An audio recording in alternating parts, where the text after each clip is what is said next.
রোজ রোজ একঘেয়েমি ইফতার না খেয়ে চলেন আজকে আপনাদেরকে দেখিয়ে দিই বেগুন বাটি রেসিপি। এখানে আমি ২টা বেগুন নিয়েছি আর আটাটা আমি পরোটার ডোর মতো করে আগে থেকে রেডি করে নিয়েছিলাম। বেগুনের গায়ে আটার ডোটা পাতলা করে খুব ভালোভাবে আটকে দিতে হবে। এমন ভাবে আটার ডোটা আটকাতে হবে ভিতরে যেন একটুও তেল না যায় ভাজার সময়। এখন আমি ডুবো তেলে এপাশ ওপাশ করে ভেজে নেব বেশ মুচমুচে করে।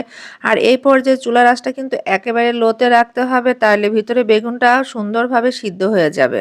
এখন আমি মাঝখান দিয়ে বেগুনটা কেটে নিয়ে বেগুনের যে অংশটা আছে সেটা বের করে টুকরো টুকরো করে নিব। যেসব বাসায় বাচ্চারা একেবারে বেগুন খেতে চায় না তারা এভাবে আমার রেসিপিতে বেগুন বাটি করে দেবেন, অনেক মজা করে খাবে। বেগুন কুচি, বিটরুট, গাজর, তার সাথে দিয়েছি লবণ, জিরা আর সামান্য পরিমাণ মরিচ গুঁড়া। সবকিছু ভালোভাবে একটু সময় নিয়ে কষিয়ে নিচ্ছি। সবকিছু সিদ্ধ করার জন্য সামান্য পরিমাণ পানি দিয়ে একটু সিদ্ধ করে এর ভিতর দিয়ে দিয়েছি একটা ডিম। ডিম দেওয়ার পরে আবারও একটু নাড়াচাড়া করে নিয়ে এখানে আমি অ্যাড করে দিয়েছি সয়া সস, টমেটো সস। সবকিছু দিয়ে একটু ভালোভাবে নাড়াচাড়া করার পরে আমি চুলার আঁচটা বন্ধ করে দিয়েছি। এখন উপর থেকে দিয়ে দিচ্ছি টমেটো কুচি, শসা আর ধনিয়া পাতা দিয়ে একটু নাড়াচাড়া করে নিচ্ছি। এখন আপনাদেরকে দেখিয়ে দিচ্ছি ফাইনাল লুকটা বেগুন বাটিটা কেমন হয়েছিল। বাটির মধ্যে পুর দিয়ে আমি উপর থেকে সস দিয়ে পরিবেশন করেছি। উফ, খেতে যে কি দারুণ ছিল।